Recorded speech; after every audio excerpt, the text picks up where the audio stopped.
That's just instant as well. I mean, 10 minutes out of conversation. I could never think about that for more than sand. Oh, just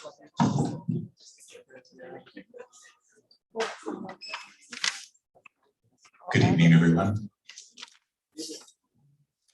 Thank you all so much for joining us here tonight, both in person and online, on this third National Day for Truth and Reconciliation. Tonight, we have the pleasure of partnering with our good friends at the Winnipeg International Writers Festival to present the third installment of Niizhotay Stories as part of Thin Air 2023, featuring Governor General's award-winning Cree author, Darrel J. McLeod. Niizhotay Stories, oh, yes, please.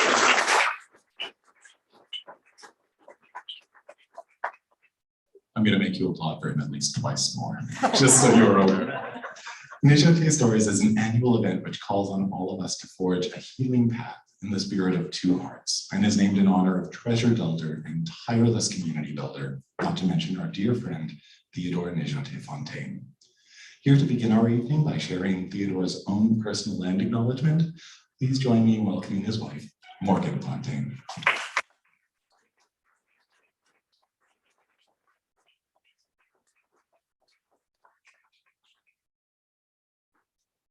Thank you, John, for that beautiful introduction of Theodore and of myself.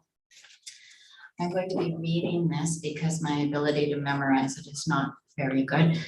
But this land acknowledgement was written by Theodore for publications, including his book, Broken Circle, and the Did You See Us book about the Assiniboia Residential School. And it has been published elsewhere in other places because of its special significance. I'm going to read you first the introduction that he prepared for it, and then the acknowledgement itself. Theodore's land acknowledgement honors the traditional land where he lived and worked, Manitoba, where the Red and Assiniboine rivers meet, historically connecting First Nations from vast regions of North America for more than 6,000 years. Working with early and middle school children in Winnipeg classrooms, Theodore talked with them about why they hear a land acknowledgement read aloud every day at school with the morning announcements. He explained to them that these acknowledgements, he explained what they mean and why they are important to understanding and living in reconciliation. He guided and supported them in the creation of their own land acknowledgement statements, expressing in their own ways, through consensus within their groups, their understanding and their commitment to the spirit and intent of truly sharing this land, the traditional territories of Canada's First Peoples. We acknowledge we are on First Nations land, Turtle Island, inhabited by First Nations from time immemorial. For thousands of years, First Nations people, the Anishinaabe, Cree, Dakota, Dene, and Anishinaabe nations, walked and lived on this land and knew it to be the center of their lives and their spirituality. The Anishinaabe call this land Manituabe, the place where the Creator resides. We acknowledge this became the homeland, the national homeland of the Red River Métis. We acknowledge and welcome many people from countries all over the world who have come here to join us, Turtle Island's First Nations, in calling this land our home. We acknowledge we are all now bound together by Treaty 1. McLeod.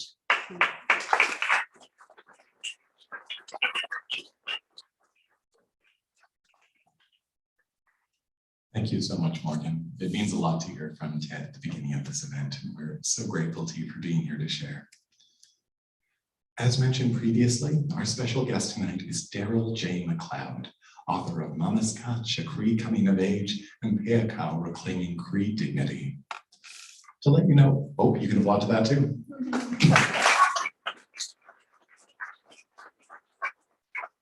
$20 gets me a lot of mileage. To let you know how the evening will proceed, McLeod will read an excerpt from his debut novel, A Season in Chezgh'un, published by Douglas and McIntyre, whom we're very grateful to for helping to bring this evening together, before being joined in conversation by the wonderful Dr. Jillian Horton.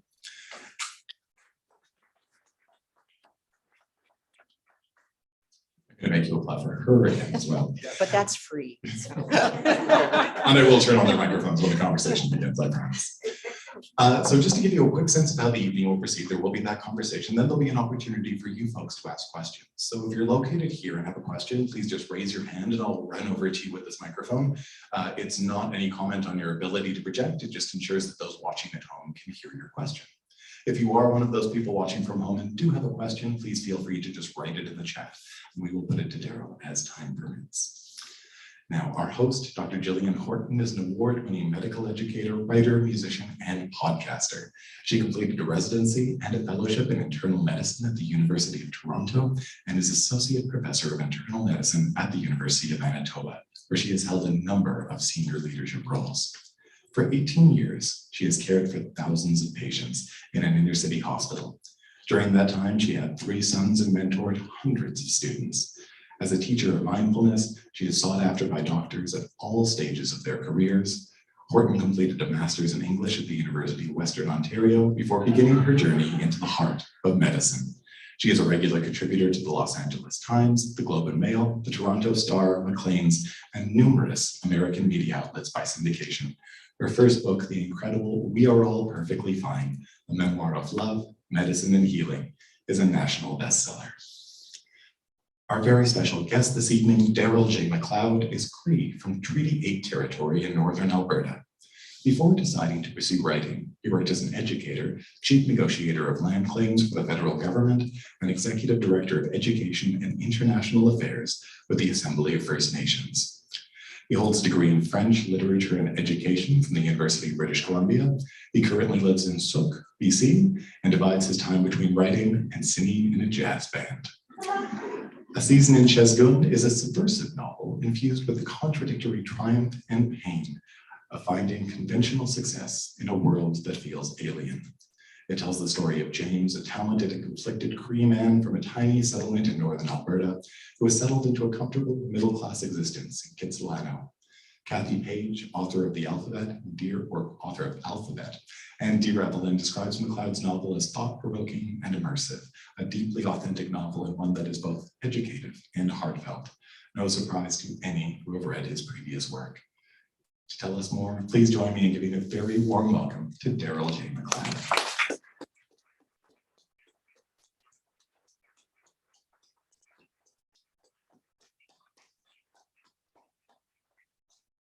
Thank you so much. Kinamas Fominten.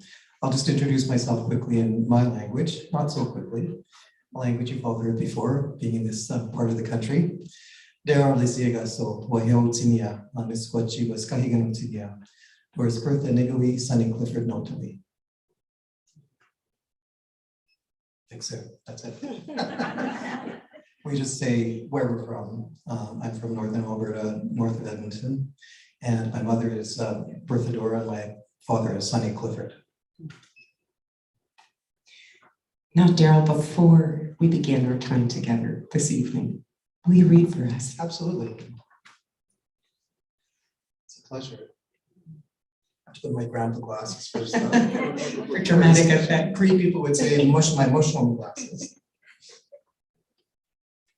So in this section of the book, James, the young principal, the youngest principal in British Columbia at the time, has come up against some challenges. He's become a new principal in a community and taken over a school from the Department of Indian Affairs on behalf of the local school district under contract with the local First Nation.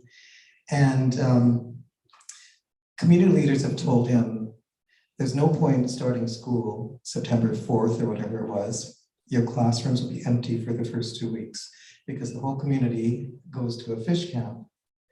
They do that not for recreation, but to get their winter supplies of salmon and other fish, steelhead, trout, and to hunt bear, hunt beaver, and rabbit, and so on. And so he was faced with that challenge, and he decides, with the guidance of another elder or two, to take school to the camp and to take the whole entire school to the fish camp for a week. So that's the setting of this section. And in it, you'll meet, in this section, you'll meet Catherine Bird, one of the elders who helped to guide him, and she's the language and culture teacher for the school. You'll meet Shannon, a young, talented student. You'll meet a few teachers, Debbie, Loretta, and Harry. And of course, you'll meet a bigger than life character named Art. And his wife, Sally, who are teaching assistants at the school. Day one of the fish camp featured kite making, something James had done in his Vancouver school, though here there would be no power lines to worry about. The weather was perfect and looked like it would stay that way. A clear blue sky from the forested hilltops to the horizon that formed with the lake.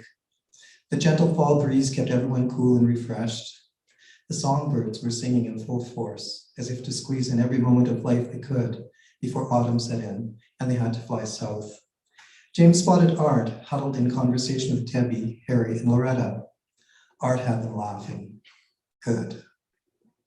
By early afternoon, kites and more kites were flying high in the air along the wide sandy beach and in the grassy meadow that led up to the hill covered by berry bushes, including the simpler ones, the primary class that assembled. Children ran, strode, and chattered gleefully, looking up in amazement at the kites they had spent the morning decorating and assembling. They'd used the ovoid patterns typical of Duck Elf culture and painted them red or black against a white background. The banter and joyful noise happy children everywhere make while at play. James felt at home. Hi, look at mine. Going so high, gonna blow away. Teacher, help me with this string, getting tangled. Mine fell down, gotta get it back up. As he watched colorful kites bobbing up and down, twirling and rotating, tails flying wildly in response to the same cool breeze he felt in his bare arms, James sighed contentedly. That activity was a hit. Parent volunteers were on hand and keen to help. Many of them had only seen kites on TV and books or comics, so the novelty was exciting for them too. They spoke Duck Elf to the kids as best they could to explain how the parts of the kite fit together. Who knew how to say the names of the various parts in their language? They knew how to say frame, flying line, and bridle. And spine, tail, and string, on the other hand, were obvious. Sorry, they didn't know how to say frame, flying line, and bridle. Spring, tail, and string, on the other hand, were obvious. He watched Debbie, the primary teacher, grasp the hand of a little girl who had struggled to hold onto the kite string and walk along the beach without falling. Right after lunch, he saw Harry, the high school teacher, gather a group of teens out of the shallow section of the lake. Gather a group of teens out in the shallow section of the lake. He was showing them how to do canoe over canoe rescue. His big accomplishment was convincing some of the macho boys that they needed to wear a life jacket while in a craft or in the water. James breathed a sigh of relief when he saw Harry smiling and laughing as he interacted with the girls. They've won him over already, he thought. And how could they not with those smiles? As planned, Catherine Bird was leading a bannock and fry bread workshop with the teenagers out in the cook tent. Each of the girls was kneading an amoeba-like wad of white dough in a large stainless steel bowl, wearing an improvised apron. James moved in closer, nodded hello to Catherine. Howdy, James. Suinto, Catherine said. The girls chuckled at this. Suasto. I'm fine, James answered. At this, the girls' eyebrows went up. James, these girls are amazing. Shannon here talks Duck Elf and knows how to make real good bannock all on her own. The other girls are learning fast too. James caught a glimpse of Shannon's gaze. Her eyes were vibrant, bright and eager, full of a joie de vivre he hadn't seen anywhere. Laura, the exiting teacher, was right. Shannon's a special one for sure. She must have felt she was being observed. She regarded James for a second before looking at the ground again. In another part of the cook tent, Loretta was teaching a different group of teens, boys and girls, how to prepare roasted beaver tail. James remembered his mother telling him it was her favorite delicacy growing up, and he couldn't wait to taste it. He watched as the teens removed 4 black, slightly puffed up beaver tails from the grill. They'd been cooked on racks over hot coals in the fire pit, then sliced down the middle of the bottom side, The first, a layer of skin which now looked like snake skin, was pulled away, and the same for another layer which was also thin but pink and fleshier. Sache, Sally said, and the students repeated the words. Sa is beaver, and che is tail, or the end of something.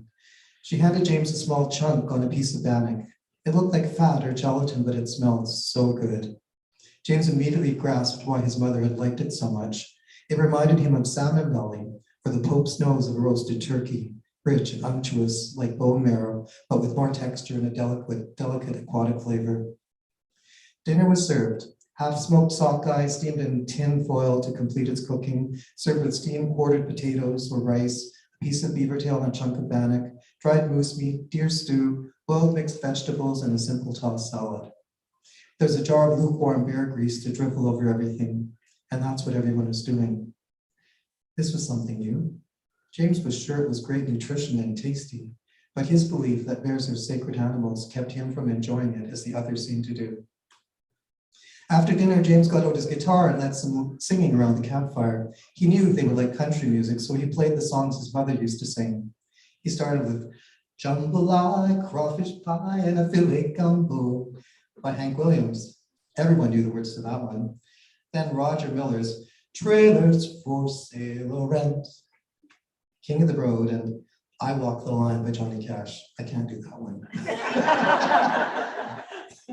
A couple of guys called out for him to come and play some Geordie Jones songs. He struggled to remember the chords and lyrics to The Race Is On and She Thinks I Still Care.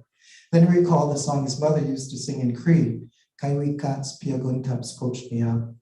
Her translation of the Hank Williams song, May You Never Be Alone Like Me. That song brought a tear to his eye. He thought about his partner, Franio, back in Vancouver.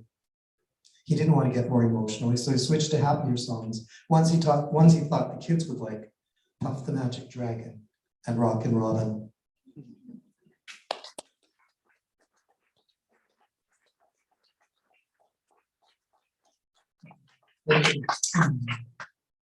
Darrel, just before we launch into our conversation, I just want to say what a joy it is to be here again with you tonight, a year since we last saw each other. And for those who are just new to Darrel's work, if you didn't love him before the session started at 7, I promise you will by the time we are done at 8 o'clock, because he is truly an extraordinary human being and writer. And I am just so overjoyed to be here with you today, having this conversation. So, Right back at you. So Darrel, you know, as I read this book and as I listened to you read this book, your first 2 books were memoir, and this book you are moving into a new territory. And I want to start by asking you a question that I know many people who have read this book already will be wondering the same thing. Fiction versus memoir. Where is the line in this book? And help us understand a little bit, not just where it is, but how you worked out where that line was in the process of writing. Right, that's a great question, and I like the way you put it. Well, you know, there's a song, there's a thin line between love and hate. And it's a similar situation for fiction and memoir. You know, some have said reality exceeds fiction, and that's often true. For this book, its premise is based on my life. I taught French immersion in Vancouver for the Vancouver School Board for a few years. And then because I felt disconnected with my culture and community and family, after my mother died, I applied for principalships. I applied for teaching jobs on Indian reserves all over Canada. And lo and behold, I got a principalship in Northern British Columbia. But that's where reality ends in this book, and the rest is fiction. So the premise was based on my life. And then the field of the fact that it's a teacher, a principal in an educational setting relates to my life too. Someone else said you should write what you know, and I certainly did that. But other than the premise being similar to my life, the rest is fictionalized. And James, I'm still trying to figure out what relationship he is to me, because he is related to me. He's my creation in many ways. And I had a really interesting discussion. My launch in Vancouver was on Thursday night, and two of my mentors came and we went out for a coffee afterwards and a chat. And, we were talking about that, and I was just wondering aloud with them what my relationship is to James, the protagonist of my book. It's fascinating. And it's my first novel, my first work of fiction. So that kind of relationship with your characters is something entirely new to me. What surprised you about writing fiction that was, at least the premise based on a piece of your own life? What was surprising about that process? Well, Jillian, I was really surprised where it went, where the story went,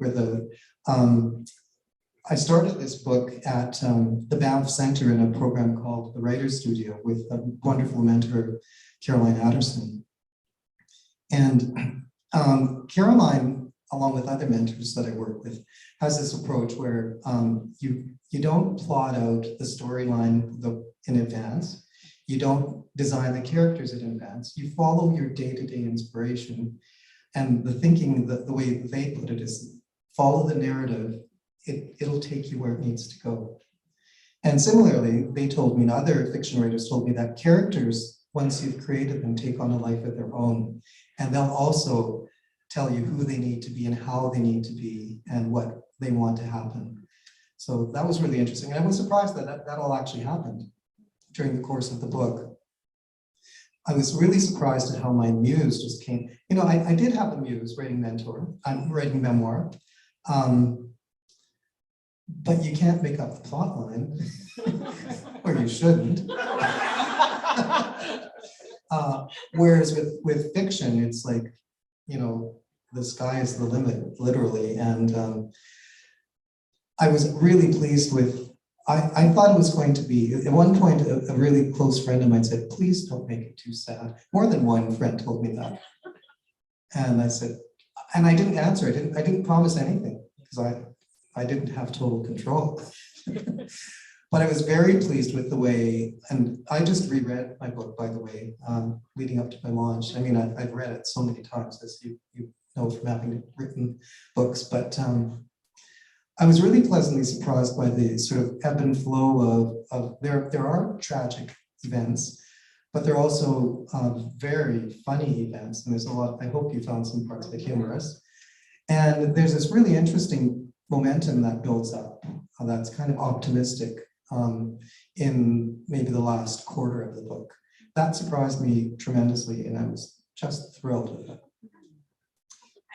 There were so many hilarious moments, and texture. That was one of the things that just really stuck with me, kind of reading the book over the course of several days, was just each time I picked it up again, I was right back there with you. And just like the section that you read, the vivid nature of it, that was, another thing that, again, I kept struggling with. Is this Darrel? Did he do all this? I think he did.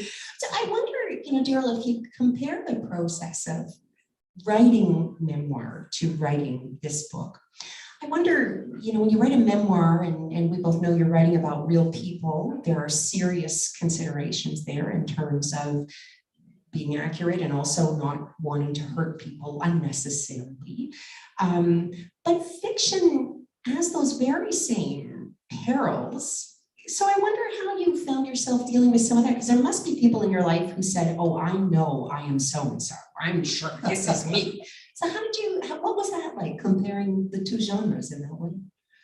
Well, I went to, early in my writing career, I think it was in the very beginning stages of writing my first memoir, Mamaskatch, I went to a workshop, and the theme, it was like a 2-hour meeting with well-established fiction, memoir writers, very successful memoir writers, and they were asked a very similar question. And they gave examples, like one fellow who did actually fictionalize his life story.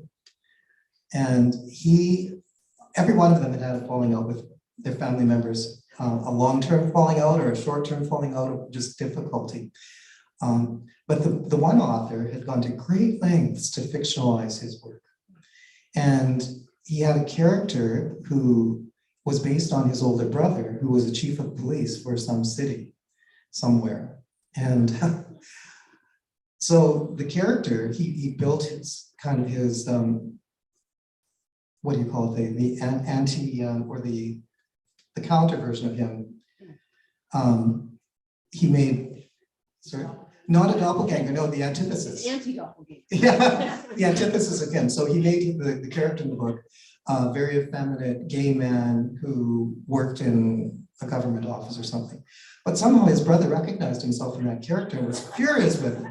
And he thought, everybody else is going to recognize me too, and they're going to think you're trying to give a self-message that I'm gay. So he couldn't win. Another author had written about, she had been adopted out and then she got back in touch with her biological mother and they had a hellish relationship. She wrote about that, and of course her hellishly mean biological mother wrote her off completely. They had a falling out for good. But for me in this book, I guess there was, the bad guys are definitely all fictionalized, thankfully. But they're based on, you know, even though you're writing fiction, it's coming somewhere from deep within, from your subconscious. And so I think it's a conflation of a number of characters. Each character is really a conflation of a number of characters. And I also try to make complex characters so that it's very rare to have a character who's 100% evil or bad. And it's very rare to have a character who's wonderful and 100% positive.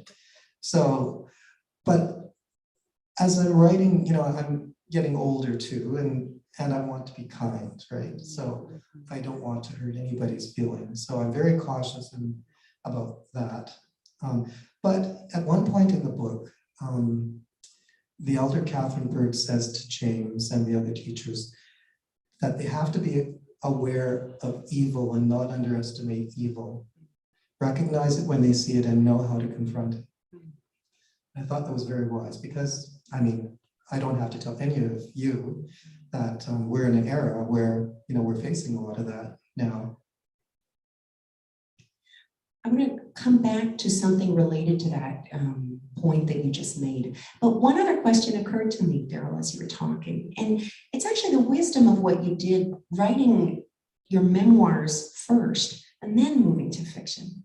Because had you done it the other way around, that speculation that you talk about, people saying, well, I think this is him, this is likely his story, you kind of mitigate that by putting out your own story, you know, and your own lived experience and owning everything about that story in such phenomenal detail with so much authenticity, the way that your first two books read. So it sounds like that wasn't exactly intentional. Or maybe it was part of the process? It was part of the process, actually, Jillian, because after I finished, you know, really solid draft, had a solid manuscript of Mamaskatch and Peyakow. It was one big manuscript at first. It was one big book. The mentor I was working with, a wonderful master of the craft named Betsy Warland, suggested that I work with a fiction writer to give the writing more depth, to improve the descriptions, to improve the creation of scene, to be more deliberate about scene, to understand where I had crafted a partial scene, where maybe a longer scene was required, or if I needed a complete, thorough scene that might go on for 6 pages, that kind of thing. And then also how to use dialogue effectively, which sounds strange, but in a memoir to have dialogue, but it works. And when you think about it, you're writing about people who you know well, and even though you won't remember their exact words, you can pretty much, you know, paraphrase or imagine how they would say things. So, so I was working with techniques of fiction while I was doing memoir, so it was kind of a natural transition to move to fiction. But it's interesting. It also occurs to me that there is something that happens in the unburdening of a memoir, in just releasing one's life story as it is.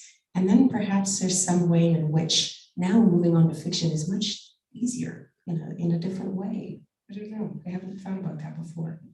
It is easier. And I would like to think of, there's still things an author wants to do. And I think I moved, if I was putting my own life under, not really a microscope, but under an examining, what do you, as a doctor, put things under? I'm not an anesthetist, so I don't put anybody No, on we that. don't do that way. We're examining. Anyway, so rather than sort of putting my life in, examining my own life and writing about it, you examine society at large, the broader picture. And it's kind of, and you want to make, you know, a lot of effective authors over the years, over the centuries, have had a goal of making some kind of social commentary. Or even if they didn't have that goal when they started out, their work was effective in a lot of cases because they did make some social commentary about the Enlightenment age, about the Romantic age, you know, and memorable work, memorable literature does that sort of thing. I think you bring us so beautifully to a question that is so important for us today, because we are here on the 3rd National Day of Truth and Reconciliation. And, you know, one of the questions I have for you is, how do you think literature, where is its place in this process of reconciliation, both from the perspective of the stories that we read, the stories that we choose to engage with? What do you see as, you know, the relationship of literature and the types of powerful, important stories that you tell and national reconciliation? Well, that's a wonderful question. And, you know, it's a topic I've thought about a lot. Certainly my memoirs, part of the reason I decided to write my life story and the story of my family, of my people, my tribe, was I used to tell the story when I was in, you know, high school and university. And in university, I got befriended by a couple of French professors, like, I mean, really befriended. They became my mentors, and I ate dinner with them a few times a week and spoke French and drank lovely red wine and ate lots of great French cheese. But they told me at one point, after listening to the stories about my family and my life, they actually said to me very clearly that I had to write these stories down because I was the only person in a position to tell the story of my family, what had happened to us when the colonization happened and our world got turned upside down. And later, where we are than a lot of the rest of the country, colonization really happened with the imposition of Treaty 8 in 1898, which is late in terms of colonization compared to Eastern Canada and Central Canada.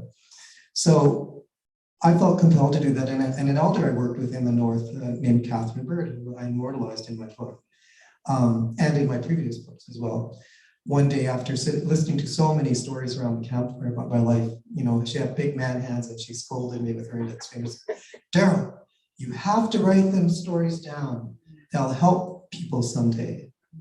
And I knew in that moment that that wasn't, you know, my dear beloved friend Catherine speaking. It was the universe giving me direction, and I had to do it at some point.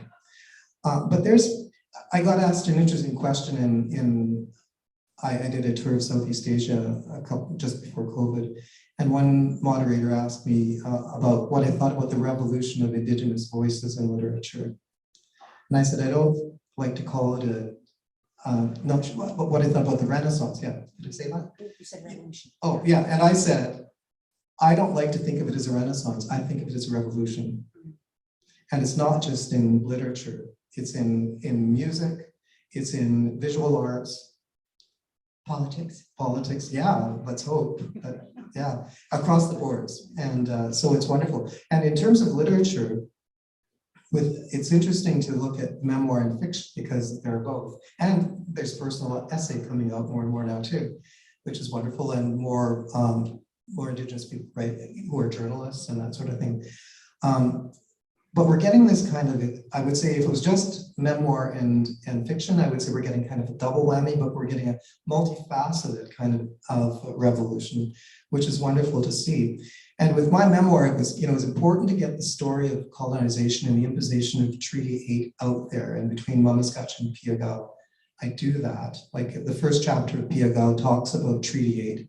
And after I'd written that book, my first editor felt there was something missing, and I knew it. The moment she said that, I knew what she was talking about.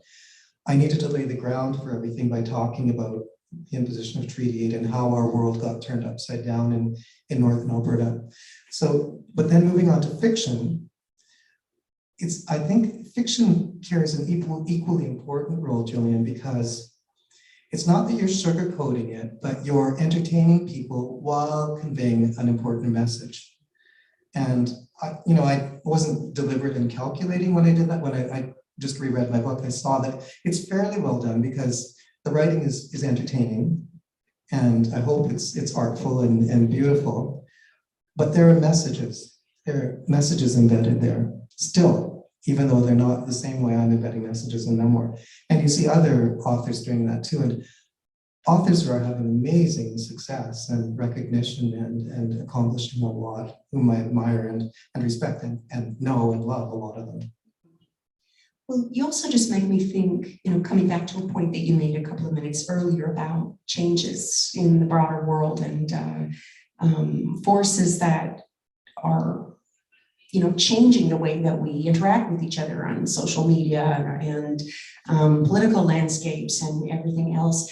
And you also just make me think, Darrel, about how for you, you move from memoir and then to fiction, but you also write in mainstream media. It's another fascinating aspect of this, right? That these other forms can become a format for, I don't know that I specifically want to call it advocacy, but another way that people can enter a world and then understand why it is so important to hear your voice. Yeah, it's awareness building. And what's really interesting, the stage that we're at as Indigenous people in Canada, but not just in Canada, in the US and in the Americas. I read authors in Spanish as well. But we're in a unique position of using the tools that were tools of colonization and oppression and turning those tools around and using them to advance our own cause. And what I love about Indigenous literature is that I think there's a new genre that's developing actually, because new, particularly young authors, but not just young Indigenous authors, aren't considering whether they're writing memoir or fiction or personal essay. They just write, or poetry. They're just writing and getting it out there. And there are some examples like Jordan Abel's book, Niizhotay, which is kind of personal essay, a scrapbook, part memoir, part journal. He includes other people's snippets of other people's work. It's wonderful and really has inspired me for my next book. But we're seeing that there's a power there that in that form, in that media, that form of expression, that I think is really is having an effect. When I see how many people, for example, read Jesse Thistle's book, Out of the Ashes, how many people read Eden Robinson's books, how many people have bought and read my books, and so on. It's so encouraging to see. With what you just said, you made me think of this moment in the book where there is an uprising against bringing in the opportunity for the students to complete their GEDs. And there's some pushback that really surprises James in exactly the way that you just said. Could you talk about that for a moment? Mm-hmm. Well, that is based on a community dynamic that I was aware of when I worked as an educational consultant. And elders in communities, a lot of communities are so tired, particularly remote communities, are so tired of losing their youth. Because the young people, teenagers and young adults, will complete high school. Maybe if they're fortunate, they can complete high school at home. They might have to move away even to finish high school. But they definitely have to move away in most cases, unless they live in an urban center, to do anything in post-secondary education. So the elders in Chezgh'un, when they were really happy with James's work, they were happy with what he had done in the school. They had gotten quite close to James and even closer to the adult education instructor who was going to administer these graduate equivalent diploma tests. But they had a stage a sit-in the principal's office one day and said, no, this isn't going to happen. This is from my book. This is a fictional example of it. But, and so James and Bella, the adult education teacher, were gobsmacked. Like, what? This is a good thing. We put a lot of effort into this, and the students are all ready and they're going to do well and it's going to be a good news story. And the elders are saying, we'll lose them. We'll lose every last one of them if they go away. And they gave examples of people who had moved away and never ever came back. And it happens again and again. So fortunately, we see a bit more mobility on and off reserve now in some cases where people, there's better transportation back and forth, but it's still not ideal. And so elders are just worried about losing their community members in the fictitious world, but in the real world as well. Darrel, I'm mindful of our time. I want to ask you one more question, and then we're going to open it up to our friends to have the opportunity to ask their questions of you as well. I guess if I think about when you finished this book and you opened the box of your first copies, and you thought about, if you thought about handing that book to someone, you had a sentiment in your heart of what you wished that somebody might take away reading that book, what your hope was in terms of what in your heart you might have hoped to accomplish. What do you think? How could you sum that up about this book for all your future or present readers here? Well, I'm getting quite soft and sentimental in my old age. My young old age, youthful old age. But I was just reading a section in the last couple of days. I said, I reread the book, and there's one line that Art, this bigger than life character who's a teaching assistant, a bit older than James, says to James, who, is a bit of a worrywart at times and a bit anxious. He says, we still have love. We still have love. Relax, principal. It'll all be okay. So I hope that's the message, that it's all about love. It's all about love. Healing is all about love. Progress is all about love. What a perfect message for us to hear and think about and reflect on tonight. I love it so much. Darrel, now we're going to give the opportunity for anyone who has questions for you to put up their hand, and John will come at you with a microphone. Just Slow pace.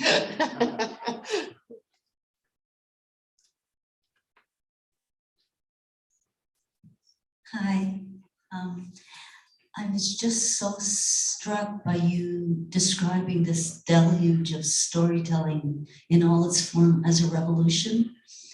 There's, well, many people no doubt have said this, that when we tell our story, it's an act of resistance. And I'm just curious, I've just been conscious of this ocean of different forms of storytelling that's coming from Canada's First Peoples.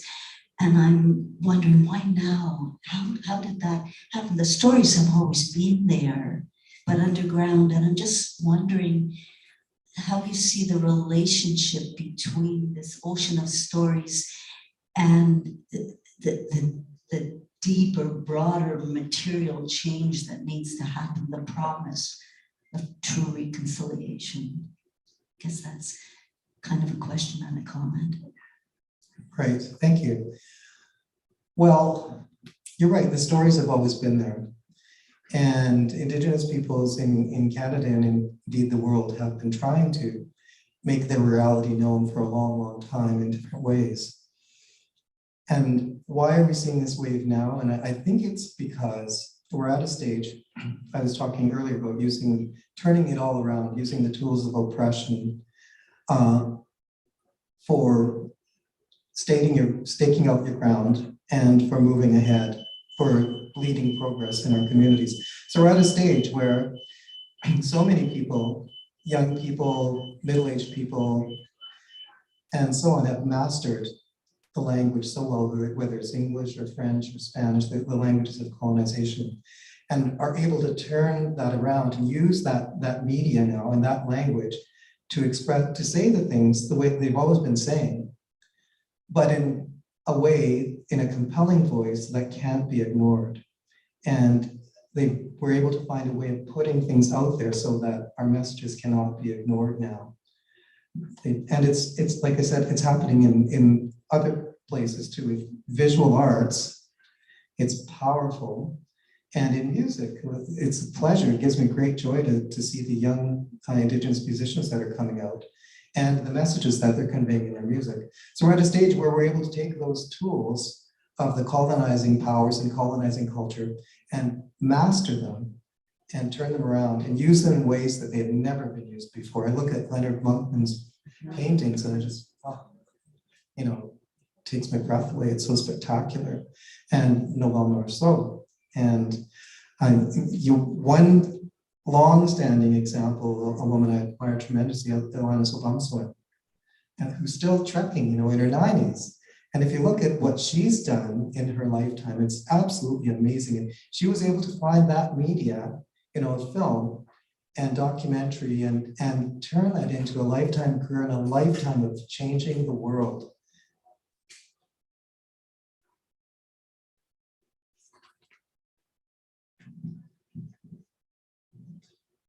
Great talk. I'm very excited to read the book. We've been talking about the change that we're hoping to happen in Canada. I want to bring it back to personal change for you. You talked about how you imbibed some of your characteristics to start in James, and then James took a life of his own, it sounds like. How do you think you as creator were changed by what you created in James? Did he bleed into your life in any way in the past while as this book came about? Well, I think he will more and more. Hence this haunting question of what is his relationship to me in reality. With my two memoirs, I toured with Mamaskatch for about 5 years, and then Peyakow came out, and I had a lot of events with Peyakow, and so many astute questions and amazing moderators and interviewers. And that has helped me to analyze what happened in the process of writing those books, and what I really did, and what some of the passages mean, why I used the structure and methodology I did. And I think that's going, as time goes on, that'll happen with a season in Chezgh'un as well. And yeah, the characters that I've created are going to be with me for the rest of my life, for sure. And I was at my launch in Vancouver. Sheila Rogers was my moderator, and we had a sidebar conversation before the mics were turned on. And she said to me, "So is there a future for James?"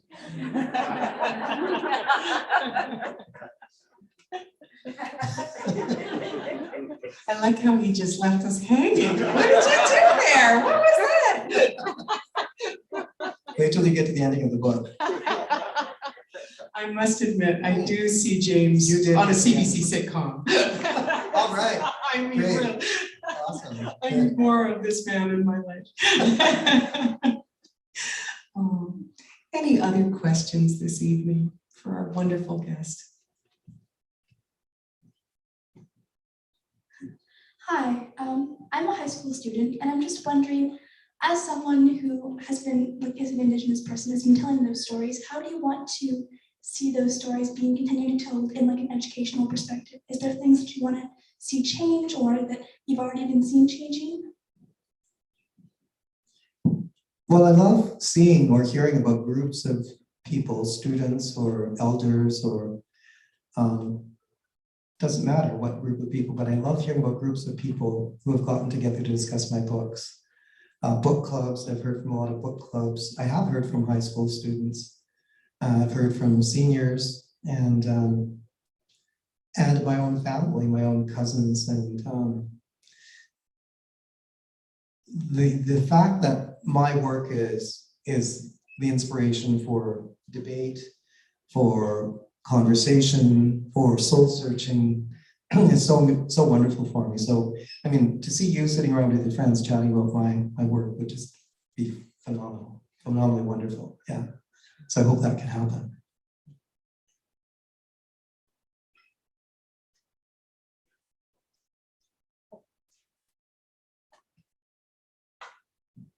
Thank you. So to do that, I've never read your work, but I'm really inspired to read it. Where would you suggest starting, with your memoirs or with your fiction? I would say either or.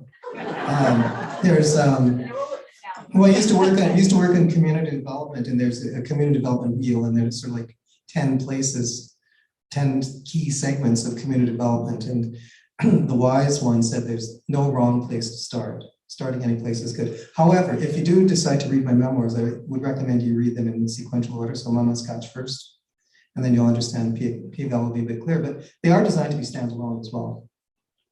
But I must say it's Mamaskatch that made me fall in love with you before we met. It is, all your books are wonderful, but if you want to ask me the question, that is where I would recommend. It's much easier for someone else to be objective. It deserves that.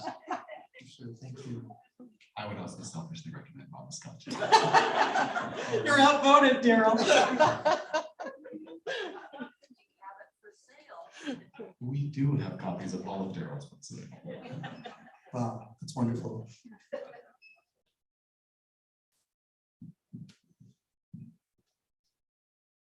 When you write, who is your audience? Who do you write for? Well, I just did a workshop on Salt Spring Island last weekend, and I was talking about all the various authors who've written about writing, and I've read them and taken a lot of wisdom away from their work. The latest one I looked at was Stephen King, and he says he has an ideal reader in mind when he's writing. But at this workshop, there are a few well-established authors there, and I personally don't have an ideal reader in mind. And they said they don't either. Michael, and this came out in the course of discussing Mamaskatch in different places, but my deep down goal, my most profound goal and wish for Mamaskatch was that I was creating a work of art. That first and foremost was what I wanted to do. And I would say that's been the same for each of my books. And I'm glad that I didn't have an ideal reader in mind, because I may have been tempted to kind of gear the language, even the vocabulary, using more, if I had young people in mind, using words that are a bit cooler, or if I had, a more educated academic audience in mind, using words that are more erudite, things like that. But I didn't do any of that. And I'm glad, because the cross-section of readers who have come to me to talk about Mamaskatch, I've had teenagers, from age 15, who've sort of glommed onto it and glommed onto me at events like this, right up to the oldest reader I had was 106 in Toronto at a literary event there. And I was signing books. I was the last one signing books, fortunately, in the foyer of a big hotel there. And I heard this voice say, "Would you mind signing my book?" And I looked up and said, "Of course." And she said, the woman said, "I really liked what you said about elders in your presentation today, that how in your culture elders are revered." And I said, "Well, how old are you?" And she said, "I'm 106. And I said, "Well, I need a hug." This was pre-COVID. "I need a hug." And she said, "I'd love to give you a hug." So I've been hugged by an angel. And it was just wonderful. I'm just looking around. I'm pretty sure nobody in this audience is 106. If you are, be sure to give Darrel a hug at the end of it. And if you're 107, you get some kind of prize. Oh. Well, I am mindful that it is now the top of the hour. And just before I turn it back to John to close, Darrel, I want to say what an absolute thrill to be with you again, to spend this time talking to you. And I think that everyone who did not know you before now understands why I count myself among the legion of fans of Darrel across the country. You're an amazing writer, an amazing person, an incredible voice. We are so lucky to have you and have you here with us tonight. Thank you so much.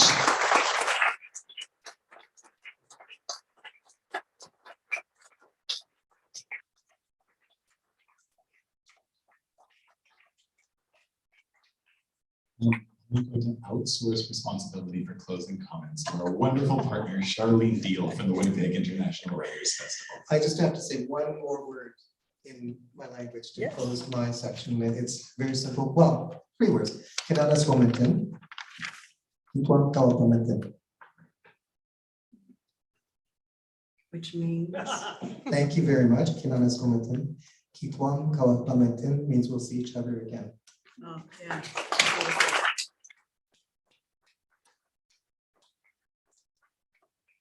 This has been just an exquisite conversation. Thank you both. Thank you both.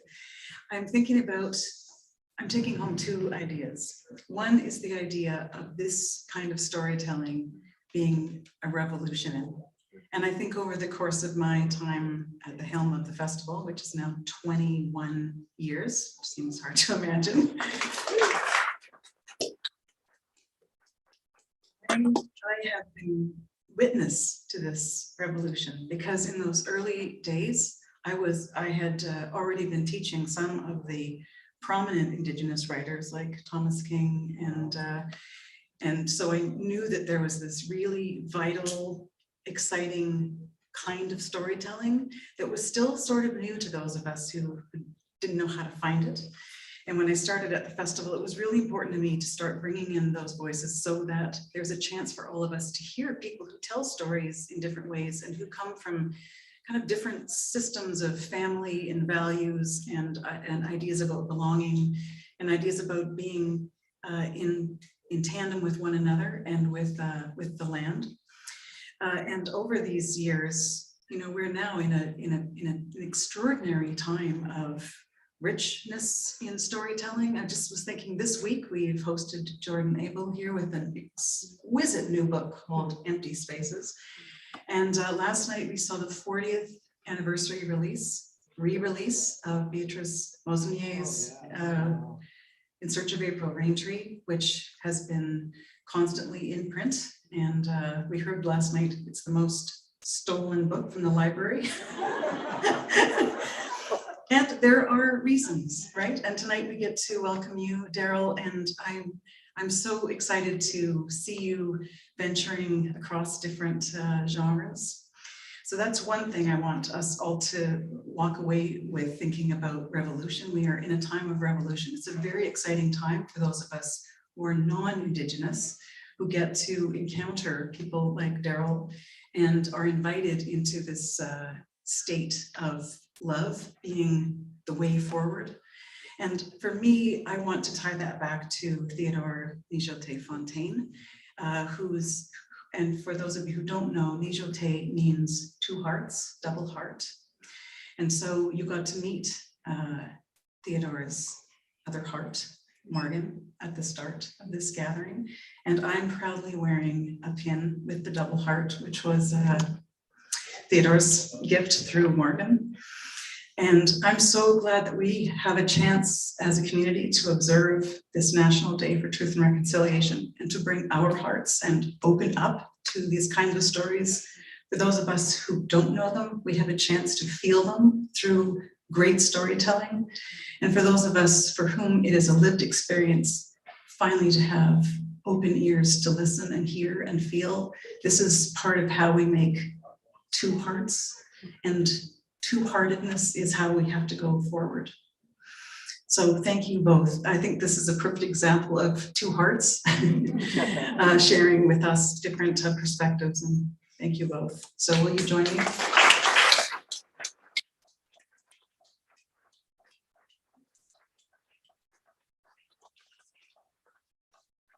So a little aside, I have known Jillian for 35 years and just met her tonight for the first time. Is this weird or what? It's not possible. It's not a classic Brandon story. It is accurate. We have traveled through the world just sort of in each other's wake for decades. And it's like, yes, finally. I'm glad to have met you in person, a sister of my heart. So now for the business part. We're partway through the festival in Air 2023. And if you haven't already got one, you should grab this sweet little, this is a micro, you might remember our little paperback program from many years. This is a skinny version of same. It's full of data. It's got a great little calendar in here and all of our various programs, like fancy inside. But I'll just take a moment to tell you that we still have several really fantastic events here at McNally Robinson. So in a week's time, we welcome Casey Plett, Casey Plett back as a person who worked in the store and is the most recent recipient of one of those large heads that are, you know, the Easter Island heads that are all over the store here. And a few days after that, we welcome Alicia Elliott, another really important Indigenous voice in this country. Emma Donahue comes the week after that, and Michael Crummy is the day after her. And in around the edges, we are making a sort of side trip for a really fabulous kids author named John Clausen. That's a Saturday afternoon, the 14th. He is possibly, I don't know, he is in a class of his own, and like all really great writers for kids. You know, he writes for kids, but anybody who's ever been a kid, irresistible stories. And then just after the festival ends, we're back here again with our good friends to launch the new book by Wabgishig Rice. So we've got some really, really great stuff coming up.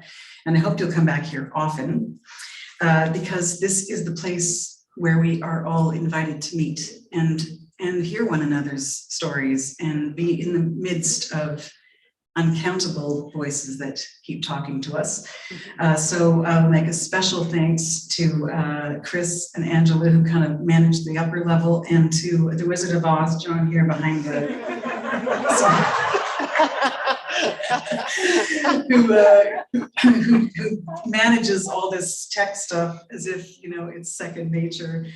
So thank you, John. Also, I think we need it.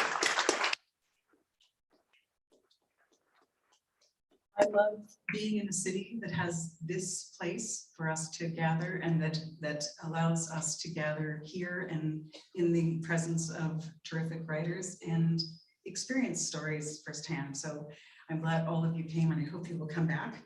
I've got a couple of things left to say. One is a big thanks again to Douglas and McIntyre, the publishers of this book.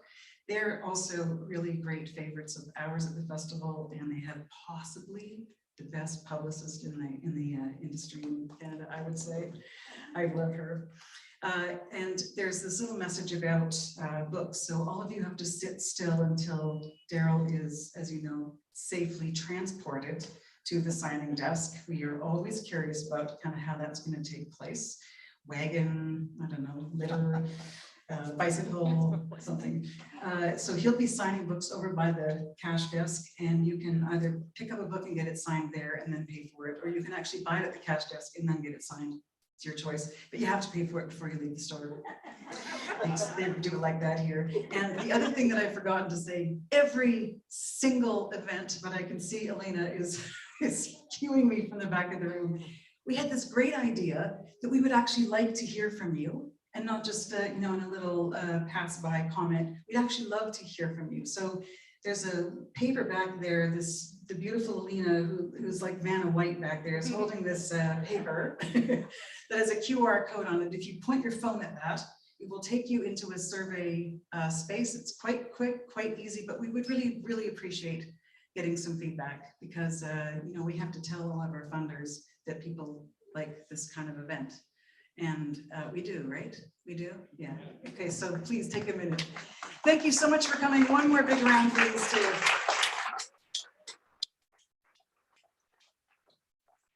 Now you must sit still and be watched. I think Darrel's going to levitate across to his signing table.